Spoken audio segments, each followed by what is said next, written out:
Evening বন্ধুরা, কেমন আছো সবাই? আশা করি সবাই খুব ভালো আছো। আমিও ভালো আছি।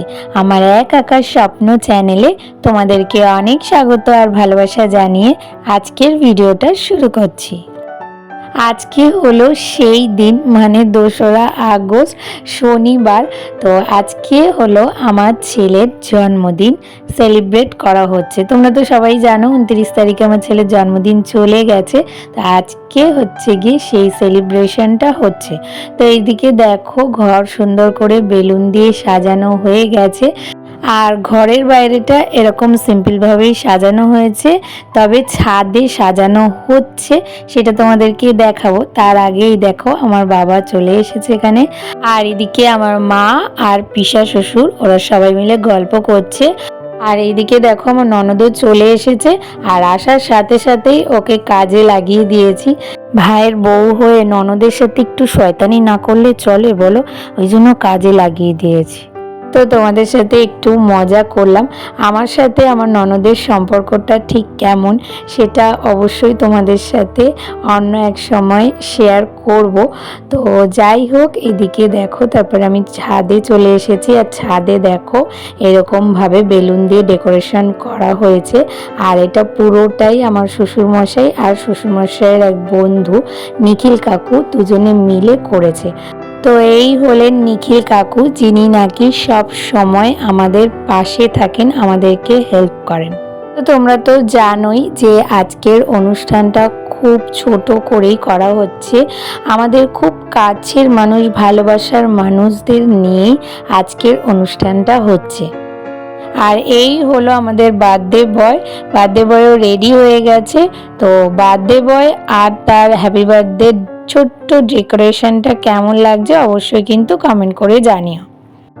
আর জানো তো, আজকে না ওয়েদারটা নিয়ে খুব চিন্তায় ছিলাম, যেহেতু কয়েকদিন ধরে প্রচণ্ড পরিমাণে বৃষ্টি হচ্ছে। আর তার মধ্যে না রিশানের জন্মদিনে প্রত্যেক বছর বৃষ্টি হয়। আগের বারও ছাদে ব্যবস্থা করা হয়েছিল, কিন্তু বৃষ্টির কারণে বাধ্য হয়ে নিচে সব কিছু আবার নিয়ে যেতে হয়েছিল। তো সেই জন্য একটা টেনশনে ছিলাম, কিন্তু ঠাকুরের কৃপায় আজকে কোনো বৃষ্টি হয়নি। সবাই মিলে হয়তো প্রার্থনা করেছিল, তাই জন্য এই ফল।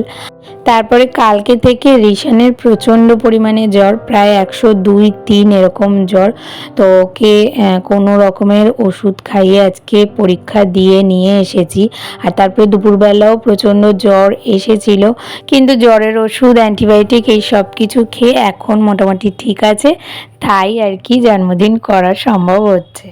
আর এদিকে চকলেটের বেলুনটা যেন তো হাওয়ায় দুলতে দুলতে নিচে পড়ে গেছে। তার জন্য কেক কাটার আগেই এই যে আনন্দটা এটা হয়ে গেছে। তো যাই হোক, এবার জন্মদিনের মেন পর্বে আসার পালা, মানে কেক কাটার পর্ব। তো আমার ছেলের ইচ্ছে ছিল যে ওর দাদা চোখ বন্ধ করে ওকে কেকের সামনে নিয়ে আসবে। তো সেই মতোই আর কি করা হয়েছে, ওর ইচ্ছে মতো।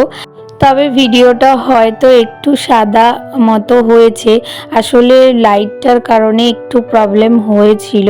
লাইটটা ঠিকঠাক পজিশনে লাগানো হয়নি। তো যাই হোক, তোমরা একটু ম্যানেজ করে দেখে নিও। আশা করি আমার বন্ধুরা আমাকে এইটুখানি হেল্প তো করবেই। আর তার সাথে কেকের ভিডিওটাও না একদম সামনে থেকে করা হয়নি। বুঝতেই পারো এতগুলো লোকের মাঝখানে ম্যানেজ করা একটু প্রবলেম হয়ে যায়। তো যেটুকু যা আমি সুযোগ পেয়েছি সেইটুকখানি ভিডিও করার চেষ্টা করেছি।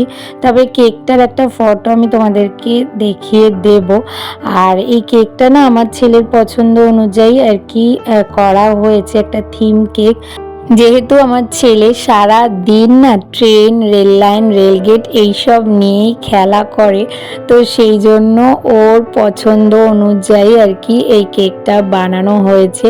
তো কেকটা দেখে আমার ছেলে খুব হ্যাপি হয়ে গেছে। আর তোমাদের কেমন লাগলো অবশ্যই কিন্তু কমেন্ট করে জানিও। তো এবার আমরা কেক কাটা স্টার্ট করব। তবে এই বাচ্চাদের কাণ্ডগুলো দেখলে না সত্যি খুব হাসি পায়।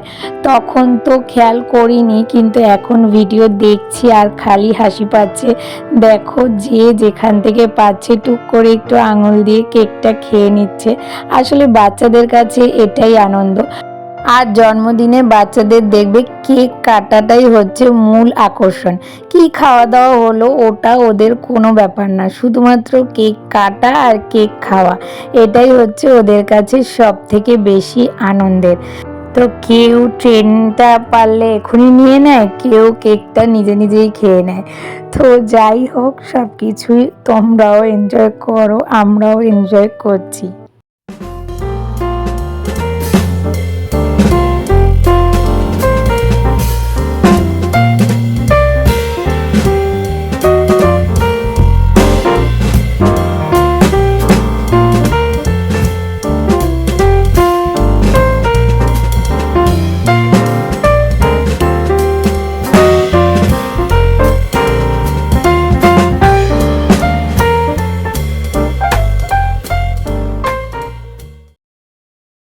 আর তারপরে এদিকে খাওয়া দাওয়ার পর্ব শুরু হয়ে গেছে। তবে এটা ফার্স্ট ব্যাচ নয়, এটা সেকেন্ড ব্যাচ। ফার্স্ট ব্যাচে আমার ননদরা বসেছিল, কারণ ওরা যেহেতু দূর থেকে এসেছে তাই ওরা তাড়াতাড়ি করে চলে যাবে বাড়িতে।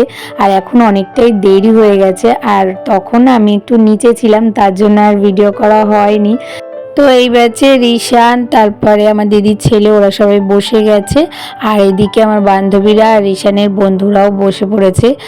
আর আমরা যে খাবার অর্ডার করেছি, মানে কোনো দোকান থেকে আনিনি, বাড়িতেই বানায়, ওনারা হোম ডেলিভারি দিয়ে গেছেন। তো সেই সব খাবার না রিশানের অনেক বন্ধুরা খায় না, তো সেই জন্য আর কি আমি আবার ঘরে আলাদা করে ওদের জন্য চিকেনের ওই পাতলা ঝোল, মানে একদম ঝাল ছাড়া করে দিয়েছি, আর তার সাথে ভাতও করে দিয়েছি। আর এবার চলো তোমাদেরকে দেখাই আজকে কি মেনু হয়েছে। তো এই যে দেখো, আজকের মেনুতে আছে ফ্রাইড রাইস, চিলি চিকেন। আর চিলি চিকেনটার ওপরে ওরা বাটিটা রেখেছে, তাই ঠিকমতো দেখাতে পারছি না। তো এই যে এই হলো চিলি চিকেন, আর তার সাথে ডিমের ডেভিল, আর তার সাথে আছে জন্মদিন স্পেশাল পায়েস, আর এদিকে স্যালাড, আর এই কৌটোটাতে রয়েছে আমের চাটনি, আর তার সাথে পাঁপড়। তো এই হলো আমাদের সিম্পল আজকের মেনু। তোমাদের কেমন লাগলো অবশ্যই কিন্তু কমেন্ট করে জানিও। আর তারপরে এদিকে প্রায় অনেকেই চলে গেছিল, তো ফাঁকা হয়ে গেছে। আর এদিকে বাচ্চাদের খাওয়া দাওয়া হয়ে গেছে, তাদের মা বাবারা খাচ্ছে, তো সেই জন্য আর কি ওরা একটু এদিকে খেলাধুলা করছিল। আর তারপরে এদিকে থার্ড ব্যাচে বসেছিল আমার শ্বশুরমশাই, আর তার সাথে ওনার বন্ধু নিখিল কাকু, আর ওইদিকে আমার দিদি ভাই জিজুও বসে পড়েছিল। আর এদিকে দেখছো যে পিঙ্ক কালারের শাড়ি পরা, ও হলো আমার স্কুলের বান্ধবী, আর তার সাথে ওর বর বসেছে। আর এদিকে আমার জায়ের বৌদি আর নিখিল কাকুর ওয়াইফ কাকিমা বসেছে। আর এদিকে বসেছে আমার মা বাবা, তার সাথে আমাদের ফ্ল্যাটে, আমাদের ঘরের একদম অপোজিটে থাকে দাদা বৌদি, ওনারা। তো সবার খাওয়া দাওয়া একদম কমপ্লিট, সবাই বাড়িও চলে গেছে। তবে আমার মা বাবা, দিদিভাই, জিজু ওদেরকে যেতে দিইনি, ওদেরকে রেখে দিয়েছি। আর এবার লাস্ট ব্যাচে আমি, রনো, আমার যা, ভাসুর, আমরা খেতে বসেছি। আর খেতে খেতেই আজকের মতো ভিডিওটা এখানেই শেষ করব। তাহলে আজকের ভিডিওটা তোমাদের কেমন লাগলো? ভালো লাগলে একটা লাইক, কমেন্ট, শেয়ার আর সাবস্ক্রাইব করে পাশে থেকো। আর নোটিফিকেশান বেলটাকে অবশ্যই অন করে অল করে দিও। তাহলে দেখা হচ্ছে নতুন একটা ভিডিওর সাথে। ততক্ষণের জন্য তোমরা সবাই খুব ভালো থেকো, সুস্থ থেকো, আর অনেক অনেক স্বপ্ন দেখতে থাকো।